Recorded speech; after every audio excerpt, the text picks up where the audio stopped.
உங்கள் வீட்டு பீரோவில் சில பொருட்கள் இருந்தால் எதிர்மறையை தான் உருவாக்குமா? செல்வம் பணம் இருந்த இடம் தெரியாமல் ஓடிவிடுமா? உடல் நலம், செல்வம் மற்றும் வாழ்வில் முன்னேற்றம் பெற நாம் பயன்படுத்தும் இடங்களையும் பொருட்களையும் கவனமாக தேர்வு செய்ய வேண்டும். பீரோ அதாவது லாக்கர், வார்ட்ரூப் என்பது முக்கியமான ஆவணங்கள், நகைகள், பணம் மற்றும் சில நினைவு சின்னங்களை பாதுகாக்கும் இடமாக பலரும் பயன்படுத்துகிறார்கள். ஆனால் சில பொருட்களை பீரோவில் வைக்கும் போது அது செல்வத்தின் வீச்சை குறைத்து எதிர்மறையான சக்திகளை ஏற்படுத்தும் என்று நம்பப்படுகிறது. நம்மை சுற்றி இருக்கும் சூழல் மற்றும் நாம் வைத்திருக்கும் பொருட்கள் நம் வாழ்க்கையில் முக்கியமான தாக்கங்களை ஏற்படுத்தும். எனவே பீரோவில் எந்தெந்த பொருட்களை வைக்கக்கூடாது என்பதை விளக்கமாக பார்க்கலாம். பீரோவில் பழைய கிழிந்த துணிகள், உடைந்த பூஜை பொருட்கள் மற்றும் வீணான துணிகளை வைப்பது தவறாக கருதப்படுகிறது. நகைகள் மற்றும் பணத்தை பாதுகாக்கும் இடத்தில் இது போன்ற அழுக்கான மற்றும் பழைய பொருட்கள் இருந்தால் செல்வத்திற்கு தடையாக அமையும் என்பது நம்பிக்கை.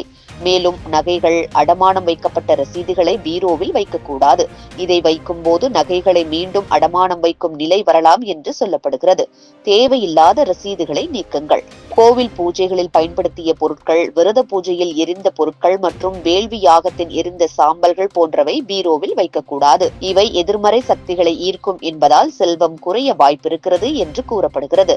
ஹோமத்தில் எரிந்த பொருட்கள் வெப்பமான சக்திகளை கொண்டிருப்பதால் பணத்திற்கும் நகைகளுக்கும் எதிர்மறை தாக்கம் ஏற்படலாம். சரியான வழி: பூஜை மற்றும் யாகத்திற்கு பயன்படுத்திய பொருட்களை தனியாக ஒரு தூய்மையான இடத்தில் வைக்கலாம். முதலில் பிறந்த குழந்தையின் பழைய உடைகள். ஒரு வீட்டில் முதல் குழந்தை பிறந்த பிறகு அதன் பழைய உடைகளை பீரோவில் வைத்தால் அந்த வீட்டில் வளர்ச்சிக்கு தடையாக அமையும் என்பது நம்பிக்கை.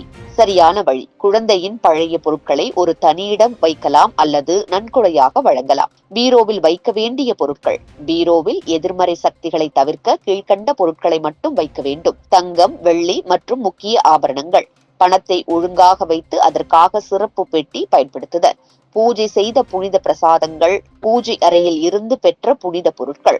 நன்மை தரும் வாஸ்து எந்திரங்கள், கோட்பாடுகள், தெய்வீக சின்னங்கள். உங்கள் பீரோ என்பது உங்கள் செல்வத்தின், வளத்தின் மற்றும் பாதுகாப்பின் அடையாளமாக இருக்க வேண்டும். அதனால் நேர்மறை சக்திகளை உருவாக்கும் பொருட்களை மட்டும் வைத்திருக்க வேண்டும்.